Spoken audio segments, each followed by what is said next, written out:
Welcome to the show. All right, come on in, sit down, please.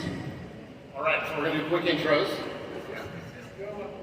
Yeah, they can see this. Okay. We're going to begin by introducing our esteemed panel that's here so far. Yes. There's one mystery guest coming at a certain point, because if we said who it would spoil part of mystery. Yes. There's a mystery voice actor who will introduce.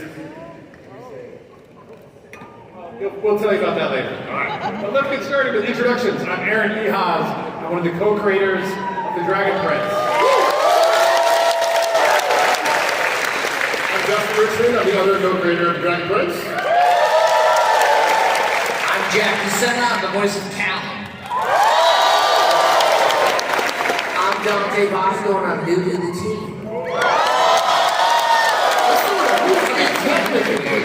Technically. You jumped in at the end of season 7. Yeah, exactly. Spoiler alert. Well, The voice of Zim. voice of Zim. Ozymandias. All right, and then super secret guest number 1 and super secret guest number 2. So stay tuned for that. So we're going to start off with something we're going to talk a little bit about half art. Yes, I can't remember exactly what we wanted to say. It's all But good. that Arc 3, as you know, has a place that we've been talking about for a while. It's the culminating story that we have been building to. It's a standalone story, so someone can start at minute 1 and get to know the show through this story, and then go back to the first 7 as a prequel, I guess. Yes. But it's very, as we say, writing is very third acting, which is to say, it is really high action, God-tier power levels in the characters. It's very big and very payoff. Yeah. So we're super excited to sort of kick off this trip to the Arc 3. So the first 2 were, Arc 1 was seasons 1 through 3. Arc 2 was seasons 4 through 7. Mystery of Arabic. Yeah, so this is Arc 3 that we're talking about. So we are. Yeah, we're going to bring on first. Okay. So part of what we're sharing with you is we have some cool stuff to share. So much of it has gotten started. We are fan fueling some of this momentum. We're going to need your help, and we're going to talk about that. So we're bringing out our first guest, who is Andrew Marks, who is the director of product at Kickstarter. Come on up.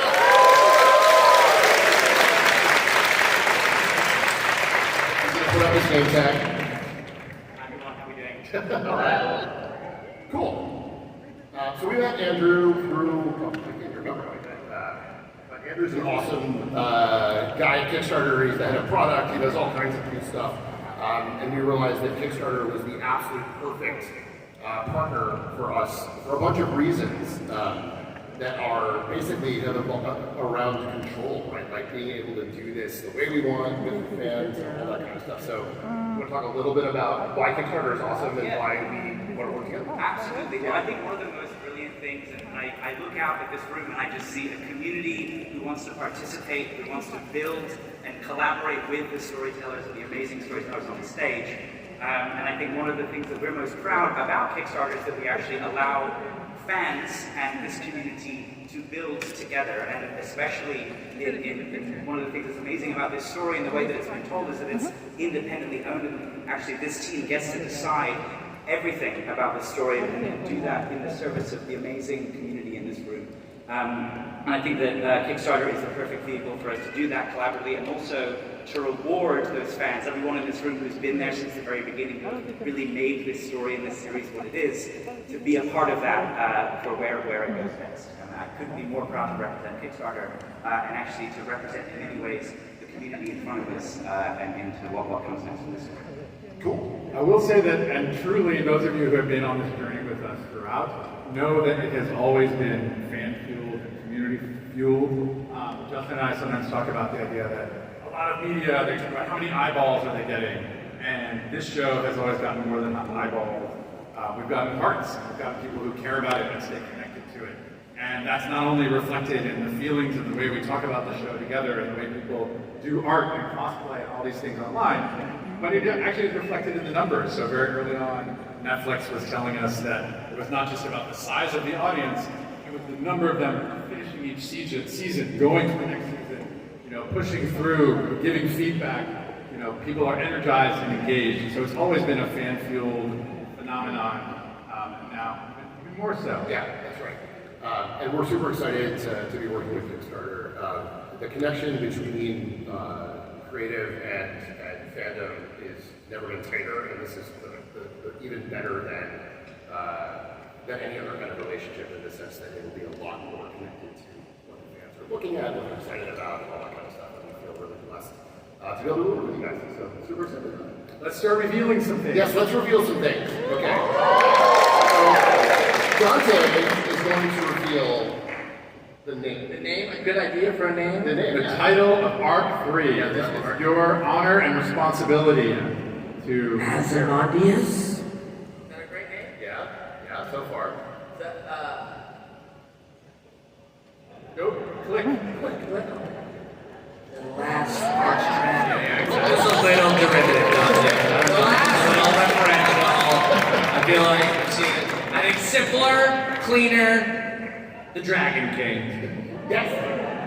We're gonna show. I Yes. jumped to the reveal? Yes. It's all right. Our bad. All right. We're gonna show you the awesome review. You have no idea what it will be called? When I show you this video, act surprised. Also, no one would have guessed that title. Hold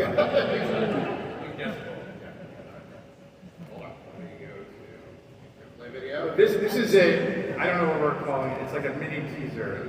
But there is an official trailer coming in a few weeks. Yes. So here it is, the official. This is a mini teaser. Yes. Exactly. I go full screen. Here we go. All right. Here we go. Go on, kill me. You will merely send me back to the heavens. In 7 years and 19 days, my stars will align, and I shall return.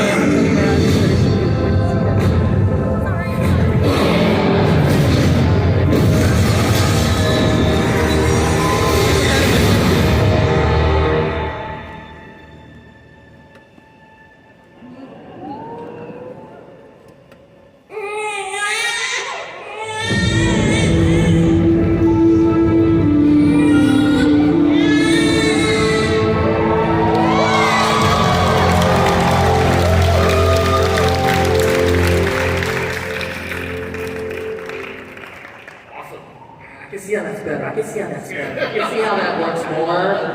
I can see how that works more. I'm sort of fond of Outline. You can call it outline. Pretty cool. So I want to encourage people to sign up. Yeah. So the official trailer is going to come out as soon as we launch the campaign. We're at this stage they call pre-launch. Please go to, they have a link. I'm going to put it up on screen in just a second. The first thing, though, before we do that, is I want to show you. This is the cool reveal. The first picture of Zim and Ezra. So this is brand new, which is awesome. So I haven't seen this. Give us our live response. This is your It's not brother. looking bad either. we think Dante. Looking, it looks strong. It looks Yeah, very very strong. Yeah. So this is the very first reveal of those guys. We're super excited to have Dante coming back and being on the show with all of us. Size-wise, it feels like, year 2 through 7, you're really big growth spurt. He's bigger. He's bigger. He's bigger than I remember. Yeah. Slow and steady now. Wow. 2 through 9, 7 years. 2 through 9. Yeah. But yeah, in terms of Kickstarter, this is it. Go right now. Pull out your phone. Take a picture of that QR code. Go sign up. So this is a sign up that will get you the first knowledge of when all of these, when the trailer comes out, when the campaign launches, all that stuff. Presumably in a couple of weeks. Presumably in a couple of weeks. So please go sign up. New animation, New stuff. with updated characters, including, we can't say who. Can't say, but all kinds of exciting stuff. So please go follow it. It will help us a lot. So following before the campaign starts is super helpful to us. At the risk of being redundant, Yeah, the please. single most valuable thing that anyone in this room can do to support this story, to continue to bring it, is to follow this, because what I know from my time at Kickstarter and specifically the pre-launch phase, that's the best indication that we have of a really successful campaign and the ability to like really maintain creative independence. So if you're sitting there, everyone's got a phone, flash it, follow it. It's the best thing that you can do right at this moment. Share it on your socials, tell all your friends, tell your friends' friends, tell your parents' friends, tell your siblings, I don't know, all the friends. But yes, please share this wine and often. Alright. So, There is signing. If you haven't signed up for Kickstarter, it may take a few minutes. Please take the time. Yeah, we can't say it enough. This is super helpful to us. okay, it's launching. We're literally turning on the page right now. So give it a second if it hasn't cycled yet. But literally the page is being like turned on live while we're doing it live. So it's being turned on right now. So if it's not working right this second, it will be momentarily. So just if worst case, take a picture of this and go to it later. But do it now. This up here. Yeah, leave it up. We could, I would love to hear encounter between Zim and Kala. We haven't had them encounter each other much. Yeah. And so Jack de Sena and Dante Basco are going to help us bring to life a scene between Zim and Kala. For stage directions. Oh yeah, we're at the storm spire, it's pouring rain. Hey, Callum. How's it going? Callum just stares back. Callum. Hello? Anybody in there? What? I want to hear you say something in your voice. Sure, try it. So, like, a few years ago, Rayla left you. Yes, okay. Why are you bringing that up? Worst day of my life. Where are you going with this, Sim? Hear me out. But then, she came back. Yes, she did. So, I mean, like a what? What, like she goes and comes back? Like a returning sailor. No, like a thing you throw, but always comes back. A trained pigeon. You don't throw a pigeon, Callum. That's not how pigeons work. A thing like a special stick with a bend in it. You throw it and it whizzes around and it comes back and you catch it. A flying whiz around bendy stick. They have them in Durandal. Oh, okay, I'll say. Boomerang, you do always come back.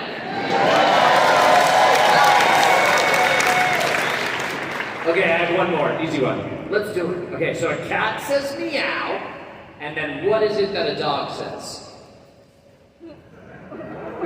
What is it that a dog says? Yeah, you got this. You know this. That's rough, buddy.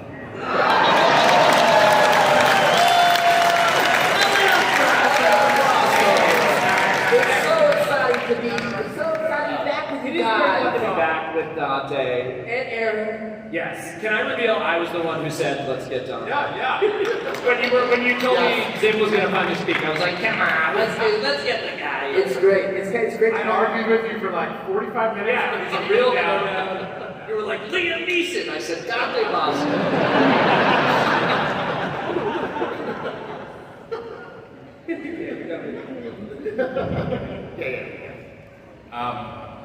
Our amazing composer, Frederick Weidman, should be here. He is here with his Begin. Yes. Freddie, where are you? Point him out. Freddie, stand up. There he is.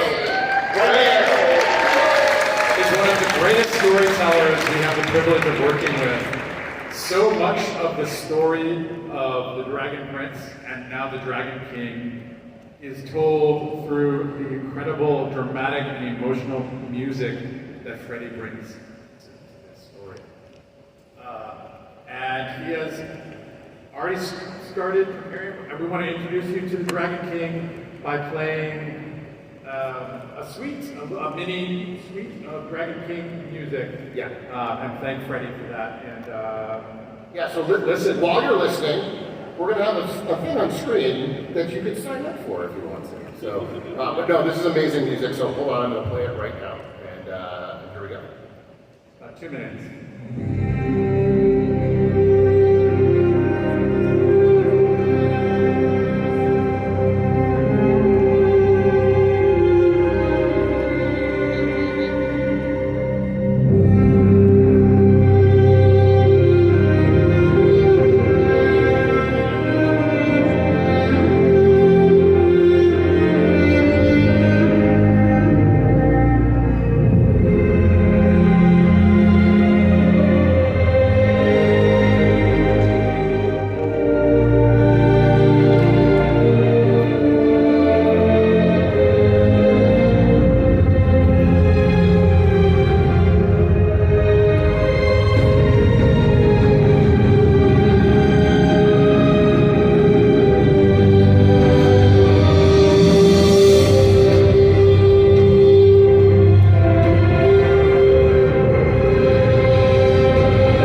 incredible.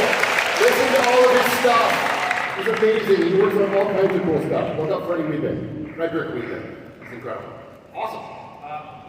Okay, so we're going to do there's something that's work in progress that will come out with the trailer, but we're going to do a sneak peek. It's not very long, but seriously, no filming. Do not film this. It's work in progress. It will be bad for us if it leaks, but we're going to play it. I'm just going to say it.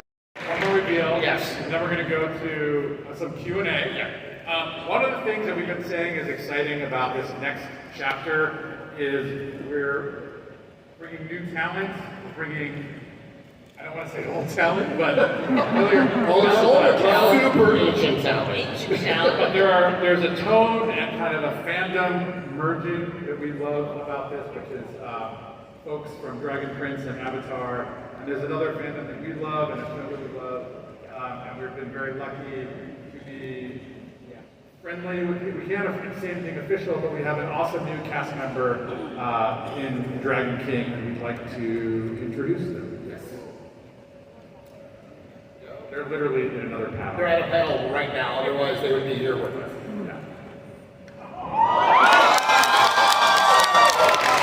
I'm excited to share that I've had the good fortune of bringing a new character to life in the Dragon King.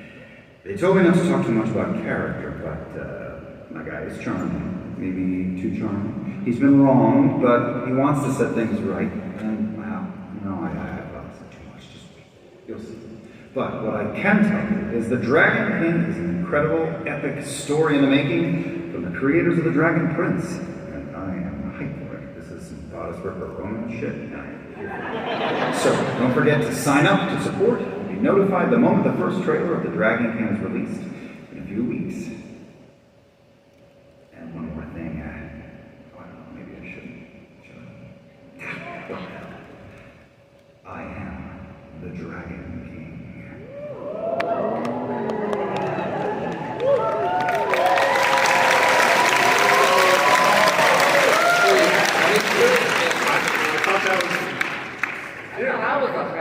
What's going on, Aaron? Trouble's going on, yeah, exactly. He called it bodice ripping stuff. I like it stuff instead of anyway. Yeah. For people who don't know, that's Liam O'Brien. He is from the Critical Role franchise. Those guys are awesome. Their panel is on right now, so thank you for being with us and not with those guys. But we're super excited to have Liam come on board, and he's playing a super cool character, a serious character, which you will find out more about in the coming months, weeks. Soon. Q&A? Yeah, we're going to go to Q&A. So, We do the cues. They're going to be the cues. Yeah. So I've got we got line up right there in the middle, and then I've got a couple also from Discord. There's people that ask questions that were not able to join us, so I'll throw some of those in as well. But let's start with the gentleman who was already at the microphone. Hi, my name is Kate, and my question is, I know the Tales of the Zadia tabletop RPG game is out. Do you guys play? If so, what's your favorite character to play? That's a good question. I have played many times.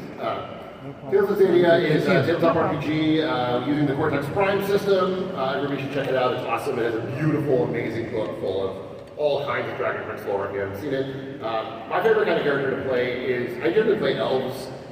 So I've played Skywing Elf, I've played a dark magic elf, which I know is sort of like a homebrew thing, but I figured it's okay since I co-created the idea. But yeah, it's but you can play all the different types of characters, and there's adventures in the book as well, and all kinds of cool stuff. A lot of our game team plays, so Thunderstorm has a large video game. I didn't want to move your phone. I was like, okay. No, I do that a lot. I did a little one shot of it. Yeah, I was like a human smuggler, bringing back magic clippings and creatures for ne'er-do-well For the very That sounds interesting. I said, walk it up. I'm like, good way to research. You have to be prepared for the show. Yes, that's right. Sir. Yes, hi, my name is Franklin. I Hi, Franklin. My question is just, I feel that Erebos got a bad rap in the show. Are we going to get to see any more of his backstory and maybe the people who cast him out get his daughter gets some comeuppance? Yes, Erebos plays a significant role, and we will learn more, and we will have more interaction with other Star Trek shows, including members of the council in Dragon King. Nice. The council did it. Sir, okay, please. Hello. Hello. My name is Raphael, and my daughter and I have been watching your show since the beginning. Love it. Thank you. But we've always had this running theory that the bird was the dad. What happened to the bird? The bird just kind of disappeared. I talk about this all the time in the writer's room, by the way. Callum and Ezra are going to meet their bird stepmom in the new thing. You respect your bird stepmom. You listen to her. Just because she likes words doesn't make her anything less of a parent figure. Bring your mom some seeds. But yes, that was to address that.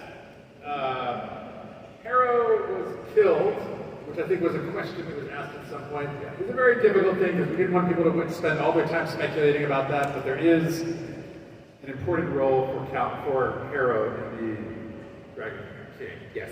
But we can't say what. That Thank you for the question. I'm so glad you watched with your daughter. My favorite thing is hearing people sharing it in their families like that, and it's great. Thank you. Go ahead, please. Hello, my name is Lindsay. I have a question for Dante, and I'd love to hear Jack's feedback as well. So, Dante, you've done some live action acting, but eventually you have mainly switched over to voice acting. I was curious, what made you fall in love with voice acting to stay in it this long? I mean, I think we both do both. We still stay on camera and voice. Really what it comes down to is being a part of some great stories and opportunities that come. With actors, you kind of work on the things that they cast you for. And if you're lucky, you get to fall into a great story or two.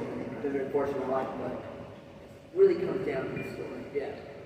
I love one thing I love about voiceover is there's a real freedom to explore that sometimes, on a film set, the amount of things that need to happen to try one more can be pretty difficult. Whereas like voiceover, it's okay to I have one other thing I want to try. Let's do another take. There's a freedom and flexibility to hey, we're all in a small room making this thing. People are going to take what we do here and go animate it. That might take years, but this moment here, we can kind of play and explore. And then the opportunity to play an actual dragon. That you haven't got to do that live action. I gotta get to that live action, So to play a dragon, you gotta. Yeah, it's a week of makeup for 1 minute of shooting. I would just to tag on really quick. I think one of the cool things about animation is a lot of really great stuff about animation. One of the coolest things, like Jack is saying, is that because we record the whole crew together, right? Everybody's in the room at the same time. But B, we do it before they animate. And so the actors have a real ability to change what happens in the scene based on the reading and all that kind of stuff. What they do, the magic that they bring actually really gets reflected in what is animated. And I want to add some more to that. Yeah. Which is that Jack actually massively improved my own process as a storyteller and as a director. Because when you go in and you record these sessions, first of all, someone who's a super pro like Jack or Dante, well, they freaking nail it. Usually, often on the first take, and you're like, oh, that's perfect. And Jack said, no, don't do that to me. Don't do that to me, man. Let's try some other things. Let's keep going. Let's see how far we can take it. All right. But what I learned is you might get 100 on the first time, and then oh, by the way, it might be 62 on the second take. Yeah. Something totally wild. Then hit 110 or 115. And so being in a situation where we engage each other around the character and even the line, actually the dialogue and the words, and having that flexibility and freedom to find it and find something new and find something stronger or more authentic is a beautiful and enjoyable part of the process. And I've seen like Jack over the last couple of years write so much of Callum's dialogue and improve it. And by the way, the other thing I'll say is Dante also did that on his like one line on film. Came in and like said, let me try a few more. And the line we used was the line that Dante improvised. And so these are great actors, but they're great storytellers, and it's amazing to work with people like Jack and Dante who really bring the characters to life and contribute their spirit and creativity to everything about the characters. So anyway, I just want to say thanks. Yeah, well, I also, because I always think about it as like, okay, I don't need to give you the exact singular correct answer on how this line should sound. I want to give you the paints so that when you're in there in storyboards and stuff, you go like, oh, we want this moment to play faster, go back, oh, we have a version of that, we have, you know, I think that giving the exploratory, because you're just, like voice acting, you're just one step in a collaborative process. I want to set people up for that next phase and see what the animators create off of that and what they build. Yeah, that's cool. I love that mindset of setting up your other creative partners, animators, artists.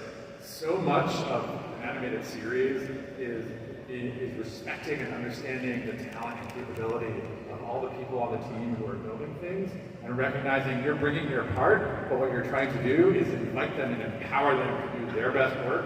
And so it's just a cool part of working in animation. Thank you. Long answer. Hi. Hi, I'm Andrea Winter. It's Nice to meet you. So, I have a question for the creators of the show. What was your inspiration for creating the characters, such as Erebos, Viola, and Callum, and of course the now Dragon King? It's good. The question mark is good. That's a very telling answer.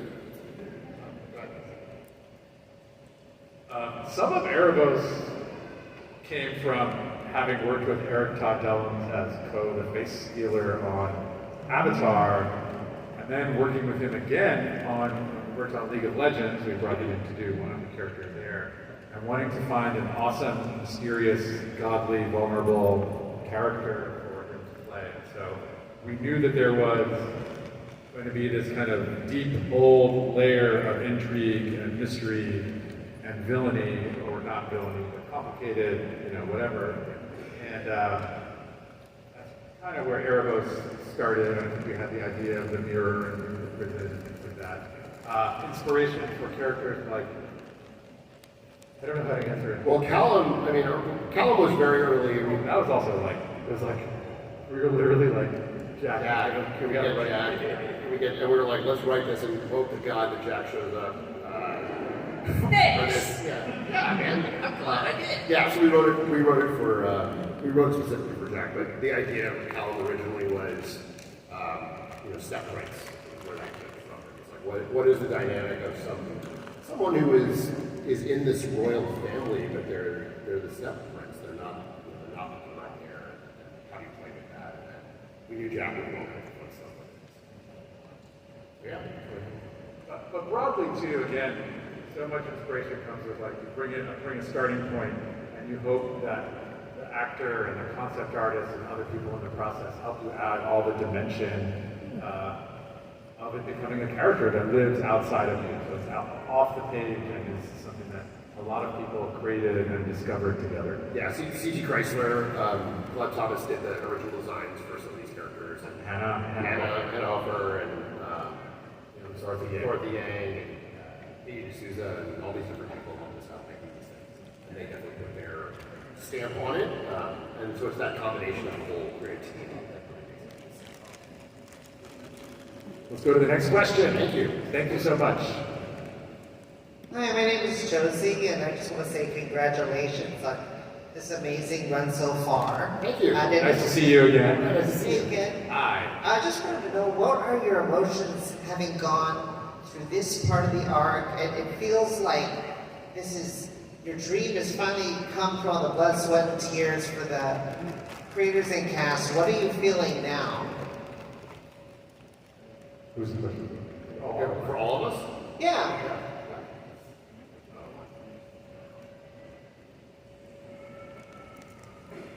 We this is a long journey. We knew we wanted to tell a massive epic story. We have been really blessed to be able to tell 7 seasons of The Dragon Prince.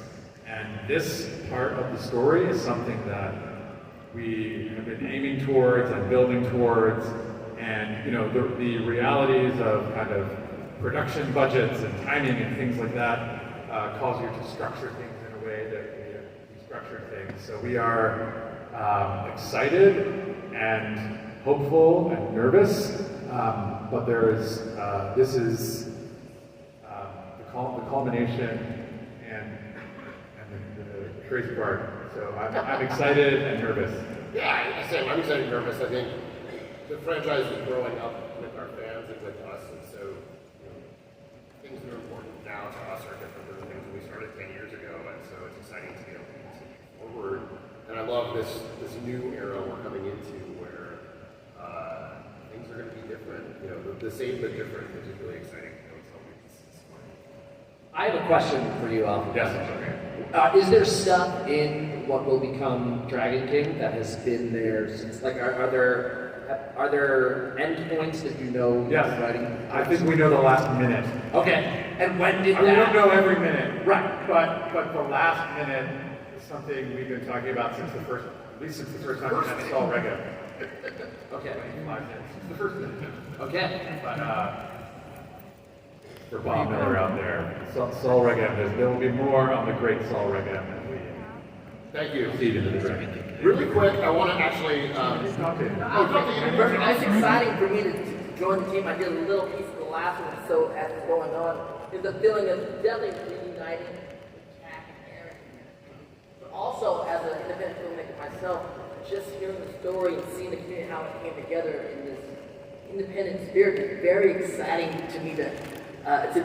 The way you're creating it and the way we're going about it is just exciting to join the team and see where the adventure goes. We're so stoked to have you. It is a challenge and an opportunity to make sure that Zin is being brought to life in not only a way that is epic and freaking archdragon-like, but also that Zin is a great character. And so working with Dante is both an inspiration and a challenge to us as writers to make sure that we find this character in all his possible depth and dimensions. Yeah, we're excited for that. Thank you. Hold on 1 second before the next question. I'm going to do a quick shout out to some partners that are actually here. We can show the slides really quick. So downstairs on the floor, there are 2 amazing partners. There's What's Your Passion that make incredible jewelry in the Dragon Prince world. There's some new pins that they have there. There's a bunch of other stuff. That's just a picture of their website. They're at booth 1129. Go check them out. They're awesome. They're super great partners for us. And then also Shark Robot, which is this amazing group that we just started working with. They have t-shirts here, but Aaron and I also just signed a bunch of these acrylic. They're awesome. They're these acrylic cubes that have arrows on the front. We signed them on the back, and they're awesome. So go check those out downstairs, 1431 Shark Robot, and also look for their stuff online. So that's merch stuff, but do we have a slide to thank other partners? Okay. We certainly need to thank Bardell Animation, who has helped put together the teaser you saw today, but also a trailer which is in progress and some materials, and all the artists and animators at Bardell who work really tirelessly and with a lot of inspiration to bring this stuff to life. We need to thank Wicked Fox, our friend Terry Redfield and her team, who has been helping us build this Kickstarter campaign and experience, and who are kicking ass. I'm first now. Kicking butt. Kicking butt. We want to make sure we're thanking we have to thank Netflix, who got us this far, and who could join us on the Dragon King journey. There's an openness to that, we just haven't gotten there. We want to thank Critical Role and our friends there for their support and encouragement. They have plenty of their own stuff going, but they've taken the time to be hyped and helpful, and we're just grateful for that. Yeah. And I'm leaving someone out, I'm not sure it'll be like my mom or something. To show you how hard Bardell's I wrote half of that script, son. What are you doing? You gotta thank me. Sorry. to just give you an example of Bardell working, I literally just got a text from our art director, was like, check this out! It's like a new cool thing that they're working on, so super excited. Put it on screen, bro! No, I can't! Super secret! Yeah. Okay, cool. We can go back to questions now, but just wanted to give a shout out to all our awesome partners. Oh, the last one, I know who we're thanking. You guys! Holy crap! We can't do it without you guys. We do it for you guys, but we also love the feedback and everything we see online, and thank you for being such a cool fandom. We literally could not do this without you. This is the biggest room we've ever been in. I'm going to be dead serious. I was terrified when they were like, oh, you're in Ballroom 20. I was like, oh my God, there's going to be like 1,000 people in a room. There's 5,000. It's full! This is incredible! So thank you guys. Thank you so much. All right, questions? More questions? Yes, here. Hi, my name is Patrick, and you probably can't answer this question. But in the teaser, I heard the baby crying at the end. Is that going to be Calvin and Ravens? Can't answer that. But let the speculation begin. Yes. But great question. Good question. Who is the baby? Yeah. No, that's it. No more. No. Does it have sparkly hoops in its diaper? That's all I'll tell you. The urge to tease. Yeah, exactly. All right, we got some cosplayers. Amazing. Hi. Lydia and Avery. Lydia and Avery, cosplayers. Oh yeah, you know us. Yes. You've been dealing with us for a while. For those of y'all who don't know, hi, I'm Avery. I'm Lydia. Hello. I feel like we should maybe repeat that last question while we're not. So our question, before season 7, there was a live stream that she helped me with the questions for, and I asked the questions, and I wanted to now ask you guys, because it's a question that meant a lot to some of the cast. So our question is, what does the story and just the overall message and just all of the Dragon Prince, Mr. Averos, and now the Dragon King, just what does it mean to you? What does it mean to us? It means a lot. I'm going to say really, I've been thinking about this a lot lately. It obviously means a lot. One thing that it means to me that I've been thinking about lately is it's humanizing. It's a reminder that people are beautiful and that life can be hard and there are real challenges and obstacles, but that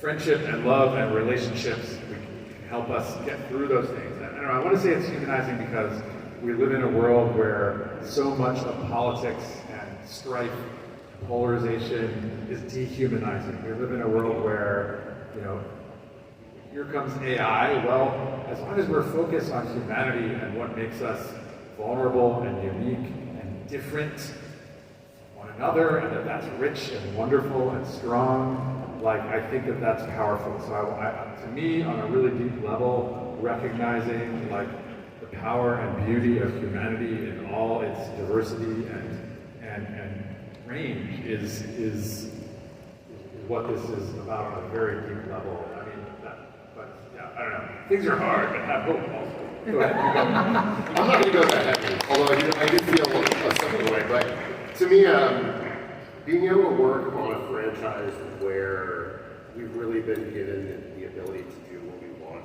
is unheard of, especially now in Hollywood. And so, as hard as it has been to be independent producers on something, having a shot at making something where there's nobody to blame but us is really, really cool. And then the fact that we have all of you on board with us just makes it amazing, right?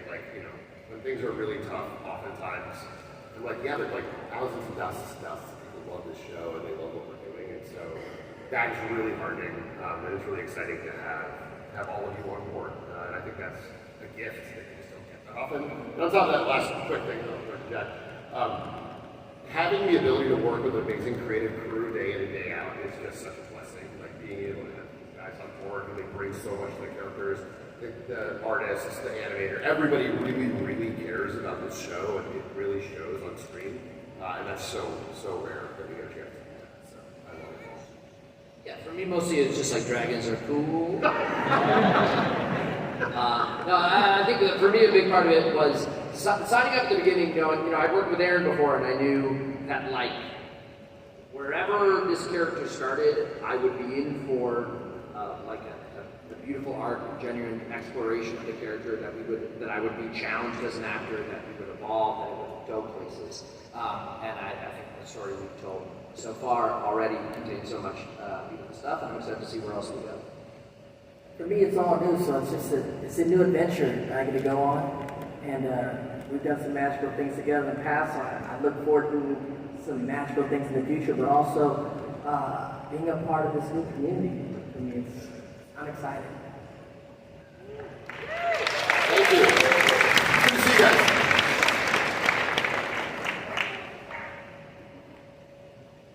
Hi, my name is Susie, and I have a question for Dante. So when you've got the call from Aaron, Justin, or maybe Jake, that you're going to be voicing Sim, how did you feel giving this non-verbal character a voice now, since he's been non-speaking throughout almost the whole series? Right. It was weird. Jack texted me and I said, what? The Dragon Prince? He hasn't talked the whole time? Is Aaron cool with this? It was strange. So we went in. So it's really, like, again, it was a reunion, hooking up with Aaron again, getting to talk about the show and talk about our past and seeing if we can create something that we can walk in the future with. It's exciting more than anything. Also, my daughter lost her mind when she got to meet you in person, and she thinks you're anyway. She's like, oh. Thank you. I do want to say we have a bunch of questions that were submitted online. We are going a couple of those in a second. We're doing them now, or we're also, I want to say we're going to record those later. Yeah. And so there's going to be more Q&A, and in particular, because there are so many people who, even though this is a very full room, there are many people who couldn't be here today and are on Discord or social medias, watching the internet. So we will be answering, the quick thing is we'll be answering the questions from online if anybody is Oh, hi, sorry. So my name is Shalise, and this question is kind of aimed at anyone in general. In this next arc, are we going to potentially learn about the source of Ezran and Callum's powers? You know how Ezran can speak to animals and Callum is able to link up with the primal sources. Are we going to get to the bottom of that? So I almost put a joke about that in the skit you guys did, where where Callum asks Zim, so maybe how does he talk to animals? And again, Zim be a little offended, like, dude, come on. Anyway, we're not animals. Hey, stop calling me an animal. I hear that people want to understand that more, and I think that's something we're going to think about. There's not a specific plan, but there is something special about them, and we'll get into that. Yes. Yeah. Hi, my name is Richard. First of all, thank you for filling the void that Voltron left for me. My main question is, you have a lot of amazing queer characters in the show, so I was wondering, how were you able to get that approved, if that makes sense? And how did you guys deal with any backlash from you-know-who, and all that jazz? Anyways, Runan for life. Okay, really quick. This is how we got it approved. Hey, Aaron, should we have some LGBTQ characters in the show? Yeah. Aren't people queer? Yes. Okay, yeah. Yeah, that's how we did it. So there was never any pushback from anybody ever on any of the characters that we had. So there's nobody ever said, don't do that. In fact, also shout out to Netflix. Yeah, this is a creative freedom. Super creative freedom, but not only that, when we were doing Terry, they hooked us up with a couple of different organizations. When we were doing Amaya, there was one funny Terry story, yeah. But I don't know if we should share that. Okay, all right. But so, anyway, Netflix has been an amazing partner with this stuff, and so, yeah, no, I know you're going to do, don't do that. But the partnership with Netflix, they were so open to any of that stuff. Like, it didn't matter what we were doing, whether it was LGBTQ or not. And so that's how we did it. We were like, this is a character that we think is important, Are they the right character for the show? If they are, great, let's do it. And then whatever their background is, we knew they were going to support us. Hi, I've been told this is the last question. Oh, okay. So anyway, my name is Kathy, and I was just wondering, season 1, episode 5, Callum has like a special dream. I don't know, but like, or he wants to tell Ezra about it, but he's nervous. What was, like, I know that they talk about the peanut butter thing, like, and that's referencing Claudia, but is Rayla in that dream at all? Oh. We'll have Jack. Yeah, Jack. You got it. I can't say my numbers. I get Episode 5. Yeah, what do you think? Oh, wait, go to the mic. Oh yeah, he's mumbling, he's muttering. Yeah, he's dreaming about Claudia. He's dreaming about Claudia. He's dreaming about Claudia. Yeah, he's dreaming about Claudia. I think he had made the connection to what Rayla was going to do. I very much played, I very much, early on in the show, played the Callum and Rayla relationship. That because he's sort of protective of Ezra around Rayla, initially views her as a threat, and then has to he sort of has to step into himself around her. I played it that he never kind of viewed her romantically, and then that sneaks up. That he's like, got this intense crush on Claudia, can't really be himself around her, has to be himself around Rayla, and is able to discover this part of himself because he is his open, honest self around her. So I think very much at that point in the show, for me, there was no Rayla in that way yet, and that the peanut butter is, yes, he's dreaming about his big old crush. Thank you. That was the last question. Can we go to the slides real quick before we finish up? All right. Here's where we are.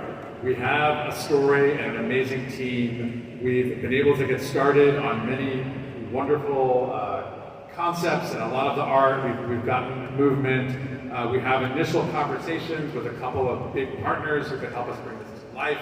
We have incredible talent from the Dragon Prince and Avatar: The Last Airbender, and from Critical Role joining us to build this new saga, The Dragon King. We need you to show you want it. You want it. Because that will show everybody else, our big partners, yeah, we have to make it for them because there are people here who want it. And once that happens, not only do you have the momentum to build the series and build it the way you want, but you have the freedom to tell the story you want, the way you want. And so that's why we need you. We need you to please sign up for this pre-launch. And by the way, one of the things we want to make special about this Kickstarter as we move forward is we are not only going to find ways to reward our backers, we're going to find ways to include our backers in what we're doing, in the process, and getting credit for building what we are building together. So we really need you to do this. We're really grateful for you. And this has always been about a strong connection with incredible fans and an amazing community. Keep making art. Keep making your cosplay and your fan fiction and talking about your theories and doing all the things you do. Watching it with your kids and your parents and your friends and connecting around it and coming and interacting with us. We love being a part of it. We're so grateful for you. And that's it. Please help us get this moving in a big way so we can bring the rest of it to you and continue to have this for the next many years, forever. Thank you. Thank you we really so love much. you. We're so grateful. Thank you.